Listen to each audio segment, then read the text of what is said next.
আরে বান্দা, একটা বার কি ওই কবরের কথা চিন্তা হয় না? ওই কবরের মধ্যে যদি দাঁড়িয়ে ছাড়া রওনা হও,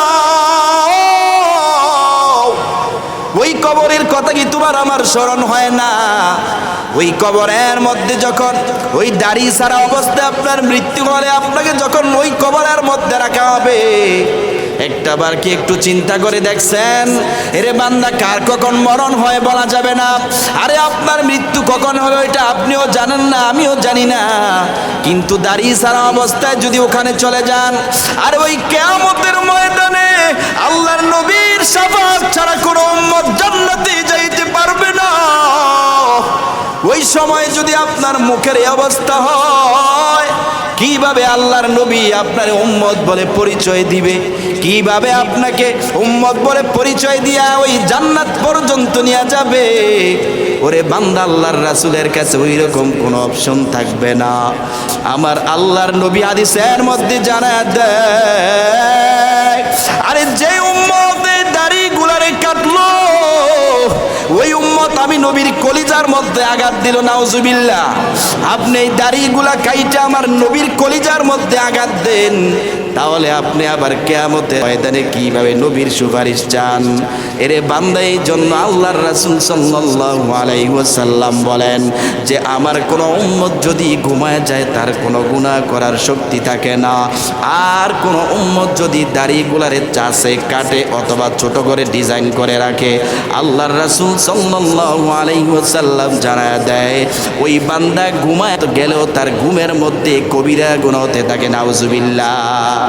তার মানে আমার ভাইয়েরা, একটা বার একটু চিন্তা করে দেখো, একটা বার একটু চিন্তা করে দেখো,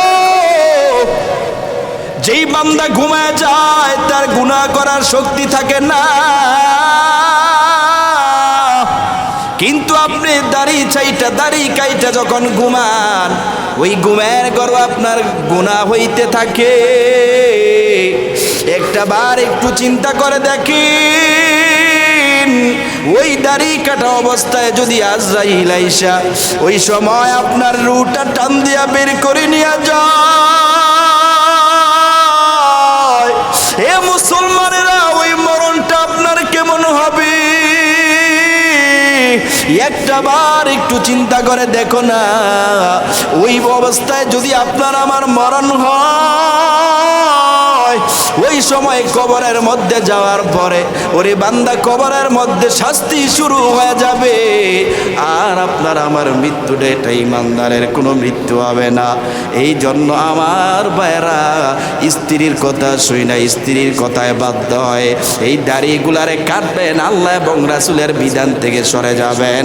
আল্লাহর রাসূল সাল্লাল্লাহু আলাইহি ওয়াসাল্লাম জানায় দেয়, এইগুলা যখন সমাজের মধ্যে, রাষ্ট্রের মধ্যে বেড়ে যাবে, আল্লাহ রব্বুল আলামিন ওই এলাকায়, ওই দেশের মধ্যে বড় বড় ভূমিকম্প, ভূমিধস দিয়ে, আযাব দিয়ে ওই এলাকাকে চিরতরে ধ্বংস করে দিবে। নাউজুবিল্লাহ।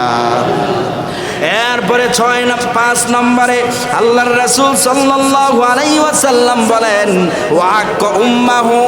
5 নম্বর আল্লাহর নবী জানায় দেয় যে এলাকার মধ্যে এমন একটা সময় আসবে যে সন্তান তার মায়ের অবাধ্য হয়ে যাবে, মায়ের কথা শুনবে না, বাবার কথা শুনবে না, মা বাবার খেদমত করবে না, মা বাবার সাথে ভালো আচরণ, ভালো ব্যবহার করবে না, স্ত্রীকে নিয়ে বড় বড় ফ্ল্যাটের মধ্যে, আর স্ত্রীকে নিয়ে আরে এমন সুন্দর দামি খাটের মধ্যে ঘুমায়, অথচ ওই মা বাবার এমন এক ঘরের মধ্যে রাখছি যেই জায়গায় মশার কামড় খায়, যেই জায়গায় ভালো একটা বিছানা নাই, যেই জায়গায় ভালো একটা তোষক নাই, ওই জায়গার মধ্যে মা আর বাবা ঘুমায়। প্রতিদিন দেখা যায় সপ্তাহে 3 দিন 4 দিন গরুর গোস্ত আর মুরগির গোস্ত দিয়া খাবার খায়। চলে যায় মা বাবা কি দিয়া খাইল, সন্তান কোনোদিন মা বাবার খোঁজ খবর পর্যন্ত নেয় না। গুনাহের কারণে, যে কাজের কারণে আল্লাহ তাআলা সমাজে বড় বড় আযাব গজব নাজিল করে, ভূমিধস, ভূমিকম্প দেয়। আল্লাহর রাসূল সাল্লাল্লাহু আলাইহি সাল্লাম এক হাদিসের মধ্যে এগুলো উল্লেখ করেছেন। 13টা এখানে উল্লেখ করা আছে, বাকি 2টা অন্য জায়গা থেকে আনা হয়েছে। তো এই হাদিস সম্পর্কে আমি আপনাদেরকে ধারণা দিলে আশা করি আপনারা ইনশাআল্লাহ এটা সম্পর্কে ভালো করেই বুঝতে পারবেন। এজন্য আল্লাহর রাসূল সাল্লাল্লাহু আলাইহি ওয়াসাল্লাম বলেন যে যখন এই 15টি কাজ তোমাদের কোনো রাষ্ট্রে, কোনো এলাকায়, কোনো দেশে দেখা যাবে, তখনই তোমরা বুঝে নিবা যে তোমাদের দেশে বড় বড় আযাব ও গজব নাজিল হতে পারে। তিরমিজি শরীফের হাদিস। এই জন্য আমার ভাইয়েরা, এই কাজগুলা যদি আমাদের মধ্যে থাকে তাহলে ওখান থেকে আমাদের বেরিয়ে আসতে হবে, ওই কাজগুলাকে পরিত্যাগ করতে হবে। এই জন্য আল্লাহ কোরআনে বলেন, যাহারাল ফাসাদু ফিল বাররি ওয়াল বাহরি বিমা কাসাবাত আইদিন নাস লিউযীকাহুম বা'দাল্লাযী আমিলু লাআল্লাহুম ইয়ারজিউন। জমিনে যত বড় বড় আযাব গজব তোমরা দেখতে পাও, এগুলা তোমাদেরই হাতের কামাই। এগুলা কার কামাই? আমাদের হাতের কামাই। এগুলা দিয়ে আল্লাহ তাআলা আপনাকে আমাকে সতর্ক করে, হে বান্দা তুমি সতর্ক হও, ওখান থেকে বেরিয়ে আসো, ফিরে আসো। কিন্তু আমরা সেই আযাব গজব দেওয়ার আগে যেই পরেও সেই, এই যে করোনা আমাদেরকে কি শিক্ষা দিয়েছে। সন্তান বাবার কাছে যায় না, মায়ের কাছে যায় না, বাবাকে ফেলে রাখছে, মাকে ফেলে রাখছে, স্ত্রী পর্যন্ত স্বামীকে ছেড়ে চলে গেছে করোনার কারণে। ওখান থেকে আমরা শিক্ষা নিতে পারি। যদি শিক্ষা নিতে পারতাম তাহলে ফজরের সময় মসজিদে মুসল্লির জায়গা হতো না। এই জন্য আমার ভাইয়েরা, আল্লাহ রাসূল সাল্লাল্লাহু আলাইহি সাল্লাম বলেছেন, এই 15টি কাজ যখন তোমরা দেখবা কোনো এলাকায়, কোনো রাষ্ট্রে বিদ্যমান, তখনই ওই দেশের মধ্যে বড় বড় ভূমিধস, ভূমিকম্প, বড় বড় আযাব গজব নাজিল হতে থাকবে। 15টি কারণ কি? আল্লাহ রাসূল সাল্লাল্লাহু আলাইহি সাল্লাম বলেন, ক্বালা রাসূলুল্লাহ সাল্লাল্লাহু আলাইহি ওয়াসাল্লাম, ইযা ফাআলাত উম্মতি 15 খসলাতান হাল্লা বিহাল বালা। আল্লাহর রাসূল সাল্লাল্লাহু আলাইহি ওয়াসাল্লাম জানায়া দেয়, যখন আমার উম্মতের মধ্যে 15টি কাজ তোমরা দেখতে পাইবা, এই 15টি কাজ যখন আমার উম্মতের মধ্যে বিদ্যমান থাকবে, আল্লাহর রাসূল সাল্লাল্লাহু আলাইহি ওয়াসাল্লাম বলেন, তখন ওই রাষ্ট্রের মধ্যে, ওই এলাকার মধ্যে আল্লাহ তাআলা বড় বড় ভূমিকম্প, বড় বড় ভূমিধস, আযাব ও গজব দিয়ে ওই রাষ্ট্রকে, এলাকাকে ধ্বংস করে দিবে। এই কথা বলার পরে সাহাবায়ে কেরাম আল্লাহর রাসূল সাল্লাল্লাহু আলাইহি ওয়াসাল্লামকে জিজ্ঞাসা করলেন, ফাকালা ওয়া হুন্না ইয়া রাসূলুল্লাহ, ওগো নবীজি, ওই 15টা কাজ কি আপনি আমাদেরকে জানায়া দেন। আল্লাহর রাসূল সাল্লাল্লাহু আলাইহি ওয়াসাল্লাম বলেন, 1 নম্বরে, ইযা কানাল মাগলামু দাওয়ালান। আল্লাহর রাসূল সাল্লাল্লাহু আলাইহি ওয়াসাল্লাম বলেন, 1 নম্বর হলো, ও দুনিয়ার মানুষেরা, অর্থাৎ যুদ্ধলব্ধ সম্পদ, গনিমতের মাল, এইগুলাকে মানুষ ব্যক্তিগত সম্পদ মনে করবে। অর্থাৎ মানুষ যখন 2 গ্রুপের সাথে যুদ্ধ লাগে, যুদ্ধ লাগার পরে যারা পরাজিত হয়ে যায়, তারা তাদের মাল সামানা সম্পদগুলা ফেলে রেখে যায়, চলে যায়। ওই মাল সামানা সম্পদগুলা যেগুলা রাখা হয়, ওইগুলা থেকে কিছু যারা যুদ্ধ করে জিতেছে তাদেরকে দেওয়া হয়। বাকি যেই সম্পদগুলা আছে ওইগুলা সরকারের কোষাগারে চলে যায়। কিন্তু যখন ওই সরকারের সম্পদগুলা, সকলের সম্পদগুলা কোনো মানুষ যখন একা ওইটারে আত্মসাৎ করে ফেলে, ভোগ করে ফেলে, আল্লাহর রাসূল সাল্লাল্লাহু আলাইহি ওয়াসাল্লাম জানায় দেয়, ওই দেশের মধ্যে, ওই রাষ্ট্রের মধ্যে আল্লাহর পক্ষ থেকে বড় বড় ভূমিকম্প, ভূমিধস, আযাব ও গজব নাজিল হতে থাকে। নাউজুবিল্লাহ। তার মানে আমার ভাইয়েরা, আল্লাহর রাসূল সাল্লাল্লাহু আল্লাহর নবী হাদিস শরীফের মধ্যে জানায় দেয়, আল্লাহর নবী বলেন যেই দেশের মধ্যে গনিমতের মাল লুট করা হবে, সম্পদ সরকারি সম্পদ আত্মসাৎ করে ফেলবে, ওই দেশের মধ্যে আযাব ও গজব নাজিল হতে থাকবে। এবার আপনাদের বিবেকের কাছে আমি আমার প্রশ্নটা ছেড়ে দিলাম, আমাদের দেশে সরকারি মাল সরকারি সম্পদ লুট করার মতো লোক আছে নাকি নাই? এ মুমিন মুসলমানেরা, আরে বান্দা, এই সরকারি সম্পদ এটা জনগণের সম্পদ, তুমি একা একা খেয়ে ফেলছো। আরে এই সম্পদ তুমি একা একা আত্মসাৎ করার কারণে আল্লাহ বড় বড় আযাব গজব নাজিল করতেছে। এই জন্য মুসলমানেরা সতর্ক থাকতে হবে। এরে বাবা, এই বয়ান থেকে আমাদের শিক্ষা নিতে হবে, আমাদের সতর্ক থাকতে হবে। অন্যান্য দেশের মধ্যে এক দেশ থেকে আরেক দেশে সরকারি সম্পদ টাকা পয়সা পাচার করে, আমাদের দেশ থেকে মনে হয় সরকারি টাকা সম্পদ পাচার করা হয় না, এমনটা নাকি? হ্যাঁ, আমার দেশ থেকে লক্ষ লক্ষ হাজার হাজার কোটি টাকা এই দেশ থেকে অন্য দেশে পাচার করা হয়েছে। এই যে সরকারি সম্পদ আপনি লুট করলেন, এই কারণে আল্লাহ আযাব গজব দুনিয়ার জমিনে আপনার আমার এলাকার মধ্যে নাজিল করবেন। শুধু তাই না, এ মুমিন মুসলমানেরা, সরকার থেকে টেন্ডার আনা হয়। এরে মুমিন মুসলমান ইমানদারেরা, আপনাদের এলাকায় যখন একটা রাস্তা করা হবে, সরকার থেকে আনা হয় 1 কোটি টাকা, কিন্তু আনার পরে 50 লাখ দিয়া কাজ করা হয়, বাকি 50 লাখ পকেটের মধ্যে নিয়ে যায়, আছে না নাই?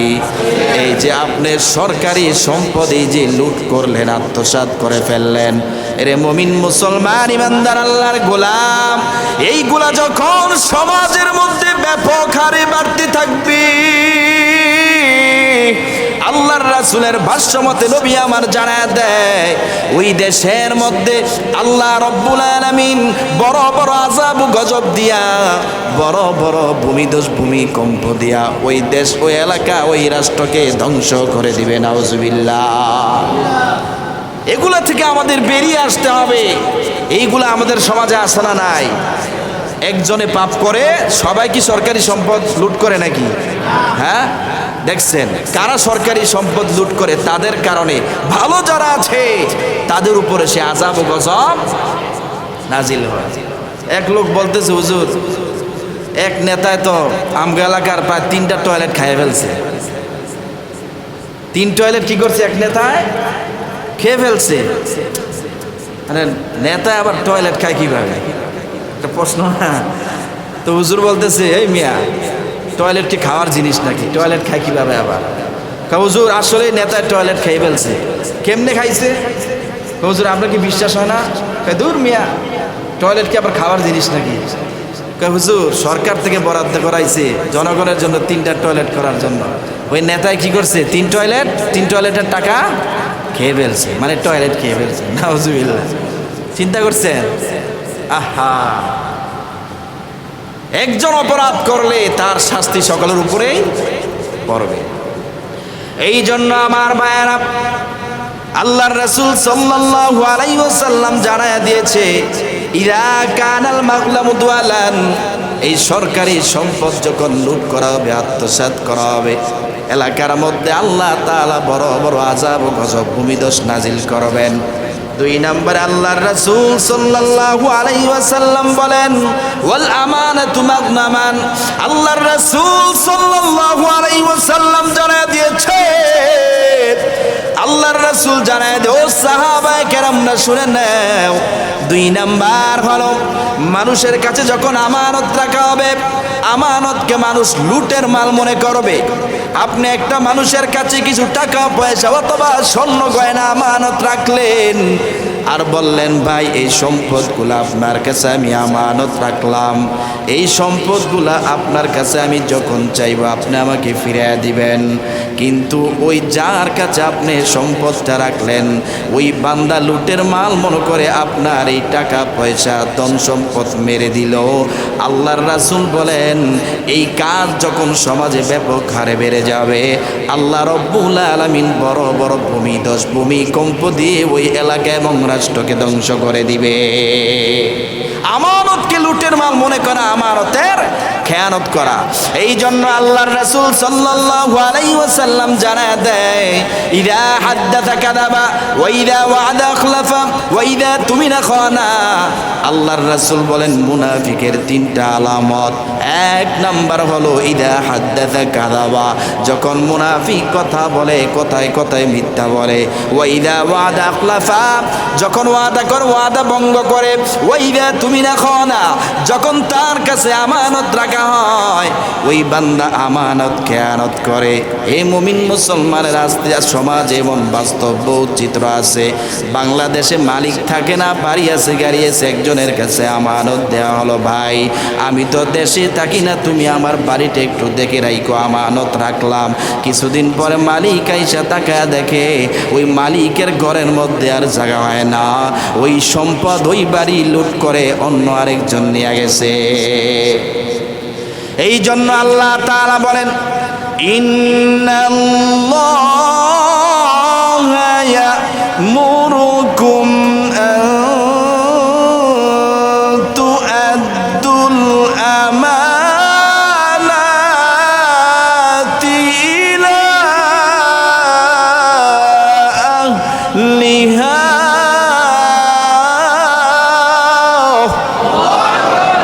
আল্লাহ পাক রব্বুল আলামিন জানায় দে, ও দুনিয়ার মানুষেরা, যার আমানত তাকে ফিরিয়ে দাও, আমানত খেয়ানত করা যাবে না। এই জন্য মুসলমান ইমানদারেরা, এর বান্দা আল্লাহ পাক রব্বুল আলামিন এই কোরআনের মধ্যে জানায় দিয়েছে, আল্লাহ তাআলা বলেন আমানত যারটা তাকে ফিরিয়ে দাও, আমানত খেয়ানত করা যাবে না। এটা অত্যন্ত দামি এক জিনিসের নাম। এই আমানত যারাই খেয়ানত করবে আল্লাহর রাসূল বলে তারা মুনাফিকের অন্তর্ভুক্ত হয়ে যাবে। আর মুনাফিক যারা হবে তাদের ঠিকানা জাহান্নামের সর্বনিম্ন স্তরে থাকবে। আর এই কাফেরও যেই জায়গায় থাকবে তার চেয়ে নিকৃষ্ট জায়গায় থাকবে মুনাফিকের দলেরা। এই জন্য আল্লাহ কোরআনে বলেন ইন্নাল মুনাফিকিনা ফিদ দারকিল আসফালি মিনান নার।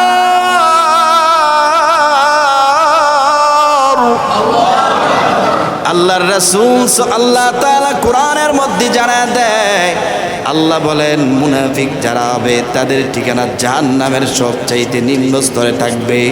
এই জন্য আমার ভাইরা যেহেতু খারাপ, এই জন্য আমি আপনাদেরকে আগাম সতর্ক করার জন্য আজকের এই বয়ানটা নিয়েছি। আমাদের মধ্যে যদি এই সমস্ত স্বভাব থাকে এগুলো আমাদের পরিত্যাগ করতে হবে, বলেন ঠিক কিনা? অথচ আমি আর আপনি আল্লাহর রাসূল সাল্লাল্লাহু আলাইহি ওয়াসাল্লামের জিন্দেগি যদি তালাশ করা হয়, আল্লাহর রাসূল সাল্লাল্লাহু আলাইহি ওয়াসাল্লাম আল্লাহর নবীর কাছে নবুয়ত আসার আগেই নবী এখনো পর্যন্ত হয় নাই। এ মুসলমানেরা অথচ বেঈমান কাফেররা আল্লাহর রাসূলকে এক নামে ঘোষণা দিত যে মুহাম্মদের মতো ভালো সন্তান এই পৃথিবীতে কেউ নাই। আল্লাহর নবীকে আল আমিন বলে উপাধি দিয়েছে, আল্লাহর নবীকে সত্যবাদী বলে উপাধি দিয়েছে। ওই সময় কাফেররা পর্যন্ত আল্লাহর নবীর কাছে জিনিসপত্র মাল সম্পদ আমানত রাখত। বলে পৃথিবীর সব জায়গা থেকে এগুলা 2 নম্বরে হলো, অন্তত আব্দুল্লাহর বেটা মুহাম্মদের কাছ থেকে আমানত কোনোদিন খেয়ানত হতে পারে না। আল্লাহু আকবার। শুধু তাই না আল্লাহর রাসূল সাল্লাল্লাহু আলাইহি ওয়াসাল্লাম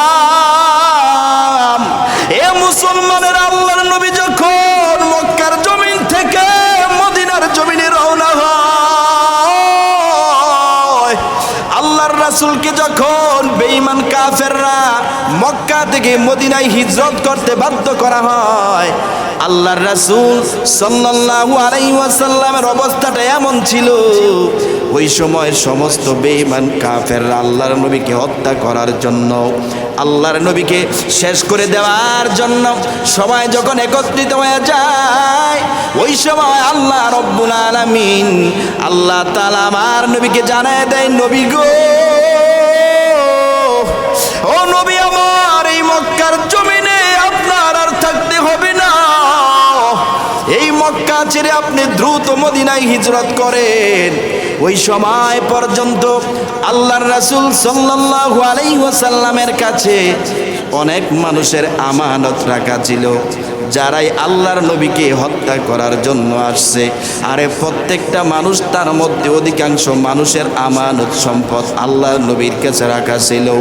আল্লাহর রাসূল সাল্লাল্লাহু আলাইহি ওয়াসাল্লাম, আরে যেই দেশের মধ্যে আমার আপনার নবীর শৈশব কেটেছে, আল্লাহর নবীরে ওই দেশ থেকে বিতাড়িত করার জন্য বেঈমানরা যখন চতুর্দিক থেকে ঘেরাও করে ফেলছে, আল্লাহর নবী আল্লাহর আদেশ পায় যখন মক্কা ছেড়ে চলে যায় মদিনার উদ্দেশ্যে, আমার আপনার নবী যায় আর পিছন দিকে বারবার তাকায়।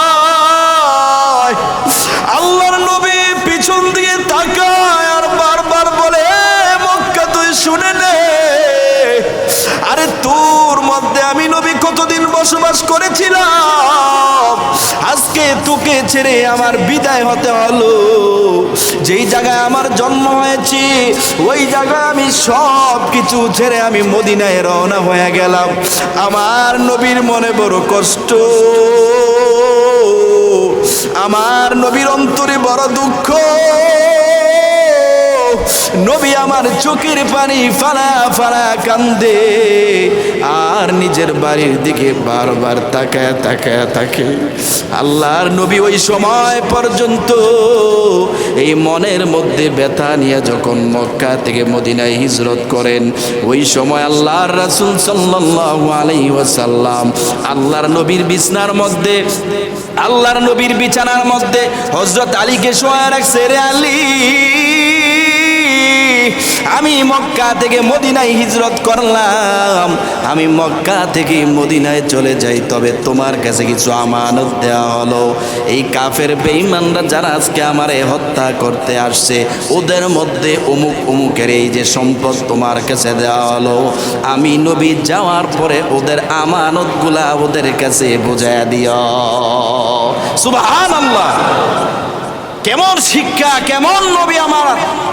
যেই নবী যাকেই মারার জন্য লোক আসতেছে তাদেরই সম্পদ নবী যাওয়ার পরও তাদের আমানতগুলো আবার তাদেরকে ফিরে দেওয়ার জন্য আরেকজনের কাছে দিয়ে গিয়েছে। আল্লাহু আকবার! আমরা তো সেই নবীর উম্মত নাকি? হ্যাঁ, আহা, সেই নবীর উম্মত। হ্যাঁ, আমাদের অবস্থা কেমন? এই জন্য আমার ভাইয়েরা, আল্লাহর রাসূল সাল্লাল্লাহু আলাইহি ওয়াসাল্লাম বলেন, ওয়াল আমানাতু মাগনামান, যখন আমানতকে মানুষ লুটের মাল মনে করবে, আল্লাহর রাসূল সাল্লাল্লাহু আলাইহি ওয়াসাল্লাম জানায় দেয়, ওই এলাকা, ওই দেশের মধ্যে আল্লাহর পক্ষ থেকে বড় বড় ভূমিকম্প, আযাব, গজব নাজিল হবে। নাউজুবিল্লাহ! এই জন্য আমানত খেয়ানত করার হার প্রচুর পরিমাণে বেড়ে যাবে। 3 নাম্বার, আল্লাহর রাসূল সাল্লাল্লাহু আলাইহি ওয়াসাল্লাম বলেন, ওয়াজ যাকাতু মাগরামান, অনেক সময় আল্লাহর রাসূল বলেন এমন একটা সময় আসবে, ওই সময় মানুষ যাকাতকে জরিমানার মাল মনে করবে। মানুষ যাকাত দিবে, ওইটাকে জরিমানা মনে করবে। আছে না নাই? অনেক মানুষের সম্পদের কোনো অভাব নাই, টাকা পয়সার কোনো অভাব নাই, অনেক সময় যাকাত দিতে চায় না, যাকাত দিতে চায় না। এ মুমিন মুসলমানেরা, আরে তুমি কি মনে করছো এই সম্পদ আল্লাহ তোমার দিছে, তোমার সম্পদ থেকে গরিবকে তুমি দাও? আল্লাহ বলে, বান্দা না, ওই সম্পদ ওইটা তুমি তোমার থেকে দাও নাই। আল্লাহ রব্বুল আলামিন তোমার সম্পদের মধ্যে গরিবের হক রেখেছে, ওই সম্পদ থেকে তুমি গরিবের হকটা তাদেরকে বুঝায় দাও। কিন্তু আফসোসের বিষয় হলো, সমাজে বহু মানুষ তারা নিজের সম্পদকে আঁকড়ে ধরতে চায়, তখন জাকাতকে জরিমানা মনে করে আর জাকাত দিতে চায় না। এই জন্য আল্লাহ তাআলা বলেন ওয়াকিমুস সালাতা ওয়া আতুজ যাকাত।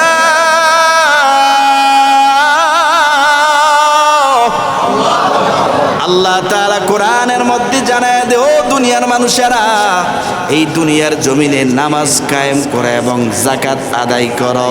অর্থাৎ এটা আল্লাহ তাআলাও কোরআনের মধ্যে আপনাকে আমাকে জানায় দিয়েছে। আরে ওই যে নমরুদের যে যদি তাকান, নমরুদকে আল্লাহ তাআলা কত পরিমাণ সম্পদ দিয়েছে। আল্লাহ পাক রব্বুল আলামিন এত সম্পদ নমরুদকে দিয়েছে। এত সম্পদ পাওয়ার পর নমরুদকে যখন বলা হলো, এ নমরুদ তুমি আল্লাহর রাস্তায় যাকাত দাও, নমরুদ ডাক দিয়া বলে আমার সম্পদ থেকে আমি গরিব মানুষের যাকাত দেব, খেয়ে দিয়ে কোনো কাজ আছে নাকি? বারবার সতর্ক করার পরেও যখন নমরুদ মানতে রাজি নাই, এত পরিমাণ সম্পদের মালিক আল্লাহ নমরুদকে বানাইছিল। সম্পদ যাকাত না দেওয়ার কারণে আল্লাহ রব্বুল আলামিন নমরুদ এবং নমরুদের সম্পদকে মাটির সাথে মিশায়া দিছে, মাটির সাথে মিশায়া দিয়েছে। আপনার এই সম্পদ থাকার পরে এখান থেকে যাকাত যদি আপনি না দেন, আল্লাহর কাঠ গড়ে আপনার দাঁড়াতে হবে। সেই দিন সেই সম্পদ আপনাকে সাপ হয়ে কামড়াবে। বলেন ঠিক কিনা? এই জন্য আল্লাহর রাসূল বলেন ওয়াযাকাতু মাগরামান। 3 নম্বরে আল্লাহর রাসূল বলেন, আরে ওই সময় দুনিয়ার মানুষগুলা যখন যাকাতকে জরিমানা মনে করবে, মানুষ ঠিকঠাক মতো যাকাত আদায় করবে না, তখন আল্লাহ তাআলা ওই এলাকার মধ্যে, ওই দেশের মধ্যে গজব দিয়ে, ভূমিকম্প, ভূমিধস দিয়ে আল্লাহ তাআলা ওই এলাকাকে চিরতরে ধ্বংস করে দিবে। নাউজুবিল্লাহ। এরপরে 4 নম্বরে আল্লাহর রাসূল সাল্লাল্লাহু আলাইহি ওয়াসাল্লাম বলেন ওয়া আতাআর রাজুলু ইমরাতুহু। 4 নম্বরে আল্লাহর রাসূল বলেন এমন একটা সময় আসবে মানুষ স্ত্রীদের এমনভাবে আনুগত্য করবে, এমন বিষয়ে যেই বিষয়টা আল্লাহ রব্বুল আলামিন কোরআনের মধ্যে নিষেধ করেছেন, যেই বিষয়টা আল্লাহর রাসূল নিষেধ করেছেন। আর ওই জিনিসটা স্ত্রীর কথায় পড়ে, স্ত্রীর কথায় বাধ্য হয়ে যখন স্বামী করতে থাকবে, আল্লাহর রাসূল বলেন এই কাজগুলা যখন সমাজের মধ্যে, রাষ্ট্রের মধ্যে করা হবে, আল্লাহর রাসূল বলেন তখন ওই দেশের মধ্যে বড় বড় ভূমিকম্প, ভূমিধস এসে ওই এলাকা এবং রাষ্ট্রকে ধ্বংস করে দিবে। স্ত্রীদের আনুগত্য করা, এমনভাবে আনুগত্য করে যে আল্লাহর রাসূলের আদেশ যেটা ছিল ওইটারে বাদ দিয়া স্ত্রীদের আনুগত্যটারে প্রাধান্য দেয়। আছে না নাই? আরো জোরে বলতে আছে না নাই? এটা সমাজে সবচেয়ে বেশি স্ত্রীর কথায়। হুজুর যদি বলা হয় ভাই এখন তো বয়স হয়েছে, একটু দাড়িটা রাখা যায় না? হুজুর বাসার থেকে বলতেছে এখন তো মেয়ে বিয়ে শাদী এখনো দেওয়া হয় না, মেয়ে যখন বিয়ে শাদী দেওয়া হবে একটু বয়স টয়স হইলে তখন আর কি দাড়ি দুড়ি রাখার জন্য আপনার ভাবি বলছে। আছে না নাই? বহুত লোক আছে এরকম, অনেক লোক। স্ত্রী বলছে দাড়ি রাখার দরকার নাই, তোমার বয়স্ক বয়স্ক লাগে। নাউজুবিল্লাহ। স্ত্রী কথায় দাড়ি কাইটা ফিনিশ। অথচ আল্লাহর রাসূল সাল্লাল্লাহু আলাইহি ওয়াসাল্লামের একটা সুন্নাত, এটাকে ওয়াজিব পর্যন্ত বলা হয়, মুখের মধ্যে দাড়ি রাখা। আরে বান্দা একটা বার কি ওই কবরের কথা চিন্তা হয় না? ওই কবরের মধ্যে যদি দাড়ি ছাড়া রওনা হয়, ওই কবরের কথা কি তোমার আমার স্মরণ হয় না? ওই কবরের মধ্যে যখন ওই দাড়ি ছাড়া অবস্থায় আপনার মৃত্যু হলে আপনাকে যখন ওই কবরের মধ্যে রাখা হবে, আল্লাহর রাসূল যে আপনারে উম্মত বলে পরিচয় দিবে, কিভাবে বুঝবে? আপনার মুখের মধ্যে তো রাসূলের সুন্নত নাই, রাসূলের দাড়িগুলা নাই। একটাবার কি একটু চিন্তা করে দেখছেন? এরে বান্দা, কার কখন মরণ হয় বলা যাবে না। আরে আপনার মৃত্যু কখন হবে এটা আপনিও জানেন না, আমিও জানি না। কিন্তু দাড়ি ছাড়া অবস্থায় যদি ওখানে চলে যান, আর ওই কিয়ামতের ময়দানে আল্লাহর নবীর শাফাআত ছাড়া কোনো উম্মত জান্নাতে যাইতে পারবে না। ওই সময় যদি আপনার মুখের এই অবস্থা হয়, কিভাবে আল্লাহর নবী আপনার উম্মত বলে পরিচয় দিবে, কিভাবে আপনাকে উম্মত বলে পরিচয় দিয়া ওই জান্নাত পর্যন্ত নিয়ে যাবে। ওরে বান্দা, আল্লাহর রাসূলের কাছে ওই রকম কোনো অপশন থাকবে না। আমার আল্লাহর নবী হাদিসের মধ্যে জানায় দেয়, আরে যে উম্মতের দাড়িগুলারে কাটলো ওই উম্মত আমি নবীর কলিজার মধ্যে আঘাত দিল, নাউজুবিল্লাহ। আপনি এই দাড়িগুলা কাইটা আমার নবীর কলিজার মধ্যে আঘাত দেন, তাহলে আপনি আবার কিয়ামতের ময়দানে কিভাবে নবীর সুপারিশ চান? এরে বান্দা, এই জন্য আল্লাহর রাসূল সাল্লাল্লাহু আলাইহি ওয়াসাল্লাম বলেন যে আমার কোনো উম্মত যদি ঘুমায় যায় তার কোনো গুনাহ করার শক্তি থাকে না। আর কোনো উম্মত যদি দাড়িগুলারে চাষে কাটে অথবা ছোট করে ডিজাইন করে রাখে, আল্লাহর রাসূল সাল্লাল্লাহু আলাইহি ওয়াসাল্লাম জানায়া দেয় ওই বান্দা ঘুমায় গেলেও তার ঘুমের মধ্যে কবিরা গুনাহ হতে থাকে, নাউজুবিল্লাহ। তার মানে আমার ভাইয়েরা, একটা বার একটু চিন্তা করে দেখো, একটা বার একটু চিন্তা করে দেখো, যেই বান্দা ঘুমায় যায় তার গুনাহ করার শক্তি থাকে না, কিন্তু আপনি দাড়ি কাইটা যখন ঘুমান ওই ঘুমের গর্ব আপনার গুনাহ হইতে থাকে। একটা বার একটু চিন্তা করে দেখেন, ওই দাড়ি কাটা অবস্থায় যদি আজরাইল আইসা ওই সময় আপনার রুহটা টান দিয়া বের করে নিয়ে যায়, এ মুসলমানেরা ওই মরণটা আপনার কেমন হবে? একটা বার একটু চিন্তা করে দেখো না, ওই অবস্থায় যদি আপনার আমার মরণ হয়, ওই সময় কবরের মধ্যে যাওয়ার পরে ওরে বান্দা কবরের মধ্যে শাস্তি শুরু হয়ে যাবে। আর আপনার আমার মৃত্যুটা এটা ইমানদারের কোনো মৃত্যু হবে না। এই জন্য আমার ভাইরা, স্ত্রীর কথা শুই না, স্ত্রীর কথায় বাধ্য হয় এই দাড়িগুলারে কাটবেন, আল্লাহ এবং রাসূলের বিধান থেকে সরে যাবেন। আল্লাহর রাসূল সাল্লাল্লাহু আলাইহি ওয়াসাল্লাম জানায় দেয় এইগুলা যখন সমাজের মধ্যে রাষ্ট্রের মধ্যে বেড়ে যাবে, আল্লাহ রব্বুল আলামিন ওই এলাকায় ওই দেশের মধ্যে বড় বড় ভূমিকম্প ভূমিধস দিয়ে আযাব দিয়ে ওই এলাকাকে চিরতরে ধ্বংস করে দিবে, নাউজুবিল্লাহ। এরপরে 5 নম্বরে আল্লাহর রাসূল সাল্লাল্লাহু আলাইহি ওয়াসাল্লাম বলেন ওয়াক উম্মাহু। 5 নম্বর আল্লাহর নবী জানায় দেয় যে এলাকার মধ্যে এমন একটা সময় আসবে যে সন্তান তার মায়ের অবাধ্য হয়ে যাবে, মায়ের কথা শুনবে না, বাবার কথা শুনবে না, মা বাবার খেদমত করবে না, মা বাবার সাথে ভালো আচরণ ভালো ব্যবহার করবে না, স্ত্রীকে নিয়ে বড় বড় ফ্ল্যাটের মধ্যে, আর স্ত্রীকে নিয়ে আরে এমন সুন্দর দামি খাটের মধ্যে ঘুমায়, অথচ ওই মা বাবার এমন এক ঘরের মধ্যে রাখছি যেই জায়গায় মশার কামড় খায়, যেই জায়গায় ভালো একটা বিছানা নাই, যেই জায়গায় ভালো একটা তোষক নাই, ওই জায়গার মধ্যে মা আর বাবা ঘুমায়। প্রতিদিন দেখা যায় সপ্তাহে 3 দিন 4 দিন গরুর গোস্ত আর মুরগির গোস্ত দিয়া খাবার খায়। বলে যায় মা বাবা কি দিয়া খাইলো, সন্তান কোনোদিন মা বাবার খোঁজ খবর পর্যন্ত নেয় না। এগুলা আছে না নাই? আরো জোরে বলতে হবে, আছে না নাই? ব্যাপক হারে এগুলা আমাদের সমাজে বেড়ে গেছে।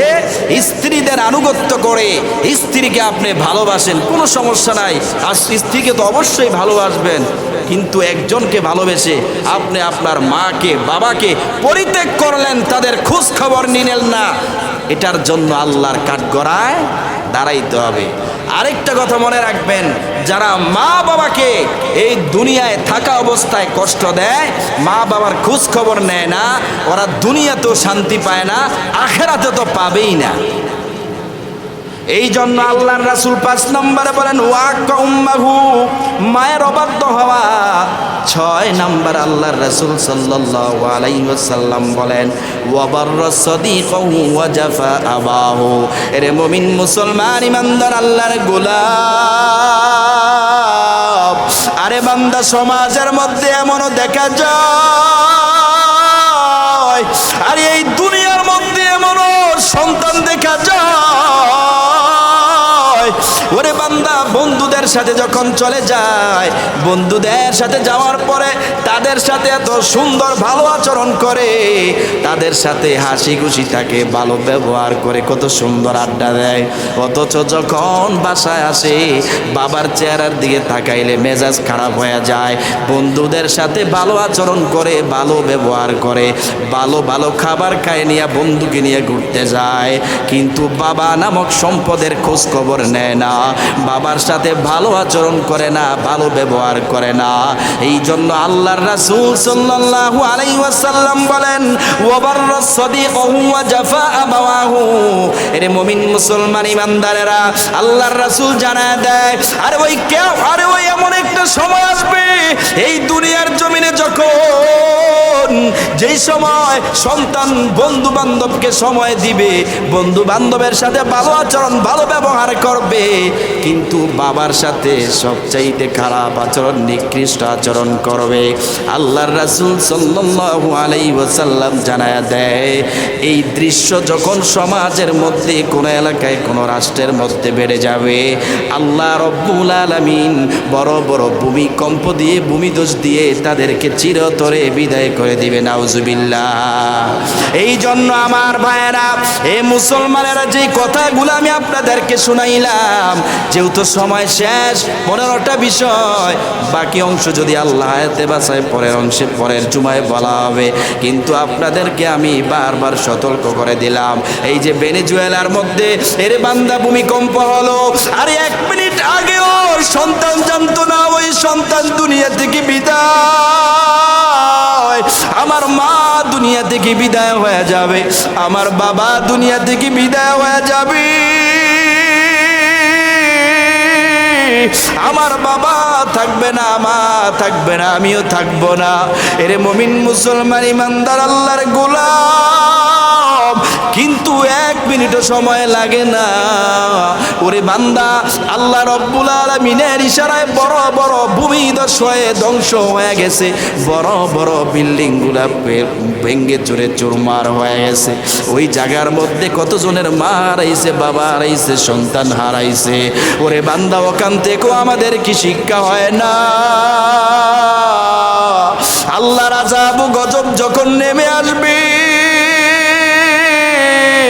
ওরে বান্দা, ওই সময় পালানোর কোনো রাস্তা পাইবা না, ওই সময় আপনার আমার উপায় থাকবে না।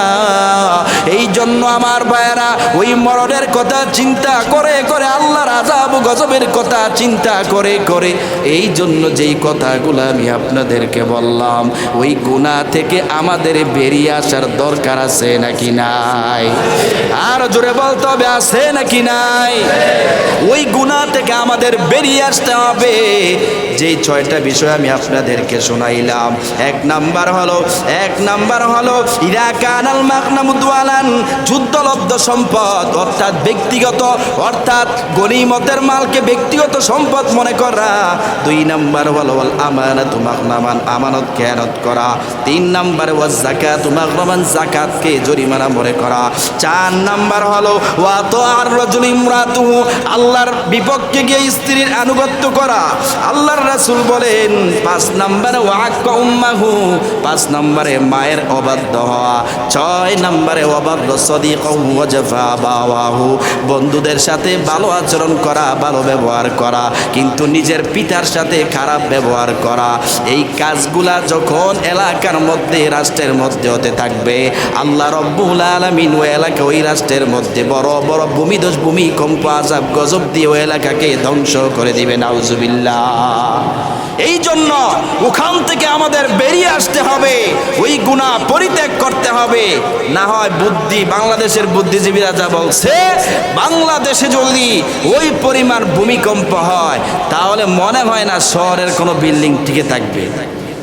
এই জন্য আমার ভাইয়েরা, আল্লাহ তাআলা আমাদের সকলকে এই গুনাহ থেকে বেঁচে থাকার তৌফিক দান করুন। সকলে বলেন আমিন, আর জোরে বলেন আমিন। এই গুনাহ থেকে আমাদের বেরিয়ে আসতে হবে, এই গুনাহগুলা করা যাবে। আল্লাহ তাআলা আমাদের সকলকে আলোচনার উপরে, আমি গুনাহগার সবাইকে আমল করার তৌফিক দান করুন। সকলে বলেন আমিন।